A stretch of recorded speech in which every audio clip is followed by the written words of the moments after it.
Debold Sinas. We have, yes sir, General Retired Debold Sinas. Thank you very much, Mr. Chair. First, I'd like to thank the committee for inviting me.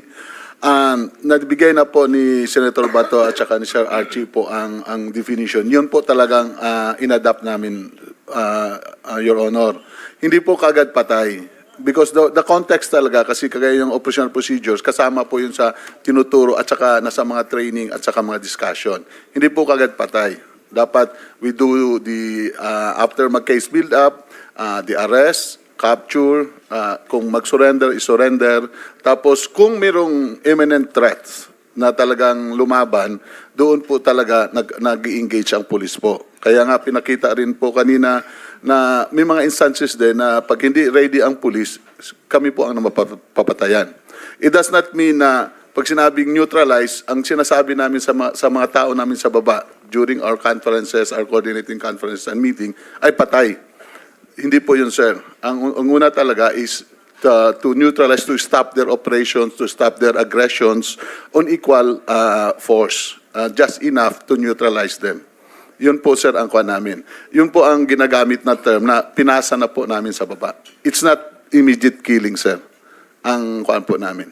So we have the same stand po, sir, with Senator Bato and Sir Archie, sir. Thank you po. Mr. Chair, Yes. if I may, just Yes, very quick intervention, Mr. Chairman, because I was listening attentively whether as to when the word neutralization came into the picture and the definition came in later, as you mentioned, 2021. So my next question, or probably a practical question, would be, how do you come up with a list of persons that you need to neutralize if you don't have the definition of neutralization? I think it's a practical question, Your Honor. Take that up in some other future I just time. wanted to put that on a... Ituloy lang natin si andito. Pero Thank hindi, you. may nasabi kasi si General Sinas na yun ang, sabi mo, yung interpretation na yun ang pinaabot mo sa baba. So, I mean to say, nag-issue ka ba ng mga circulars when you were Chief PNP? Na you interpreted neutralization? No po, Wala. sir. Oh, how did you do We it? do with our conferences, with our... So, verbal? Yes, sir, verbal po, sir. Sige, General Danao, please. Same question daw ni Senator Bato. Yes, sir. Honorable Chairman and other members of the Senate. Magandang hapon po sa inyo lahat. Sir, I was assigned as the officer in charge of the Philippine National Police from May 2022 up to August. So it's only 3 months, and that was the time of election. And from 2016 to 2018, I was just a mere directorate or staff of the Directorates of Intelligence and the CIDG. But as far as the neutralization word is concerned, as being discussed before during the height of the drug war, for me, sir, I would take it as neutralization is a form of police operation. First, sir, is the voluntary surrender of the suspects of illegal drugs. That is one.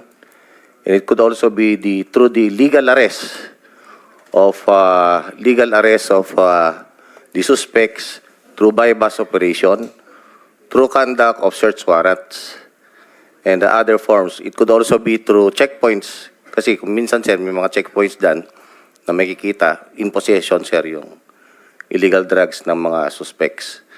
And it could also be, the word neutralization could also be the meaning, the killing of the suspect. So yun, sir.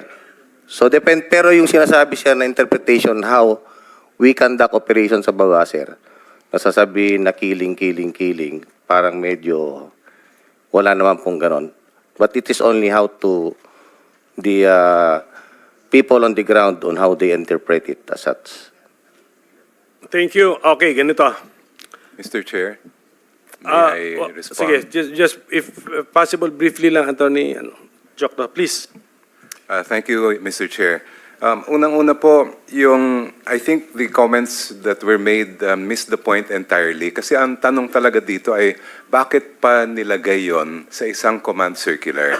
At may point out ko rin po, naalala ko rin na Senator De La Rosa na mismong kayo po nung 2016 ay Talk to me, ginamit nyo din po ang Talk salitang to me, neutralize. Attorney Choco. I'm sorry, Mr. Chair.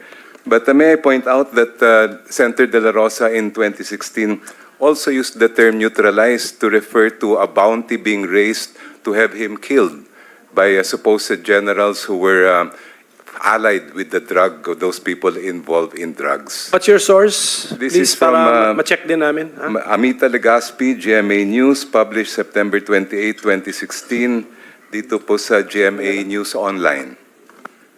Mr. Chair, Mr. Chair. Siguro mamaya kung ma-share sa atin yan para makareact ako properly. Okay, please share with Senator Bato. Wala akong context, Mr. Kaya ako Chair. tinanong para yung staff ma-check kagad ng staff. Just a few more points, if I may, Mr. Chair. General Gamboa mentioned the use of the order of battle, pero matagal na po yan na-ban. Bawal na po gumamit ng order of battle sa ilalim ng Anti-Torture Act. So kung sabi niya ay yun ang ginagamit nila sa counterinsurgency, yun din ang basis nila sa drug list, wala na po yun Pinagbabawal na po yun na matagal na ng ating batas. And finally, the point that confidential daw yung circular na ito at dapat daw hindi kami nakakuha ng kopya. Kami mismo ay nag-request sa PNP para sa kaso sa Supreme Court at binigyan po kami ng certified true copy na sinubmit po namin sa Supreme Court. Yan na po, Your Honor. Sino ba nag-call attention ko? You want Senator Risa? Yeah. Salamat kayo, Mr. Chair. A follow-up question, Attorney Jokno.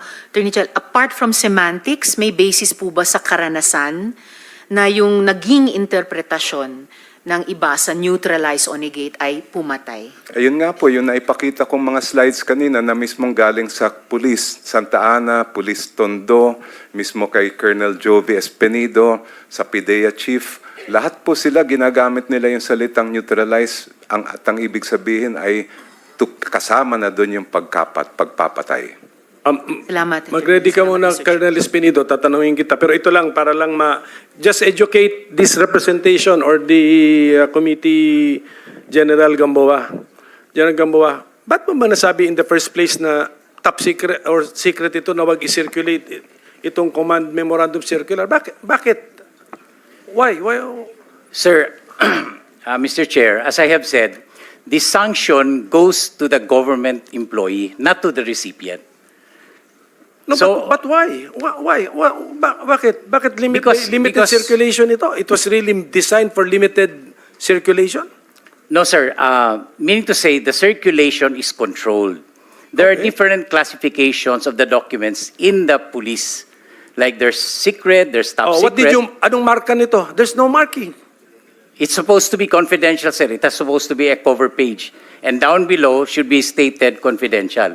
But probably because No. the PNP already officially released it, that's why they removed it.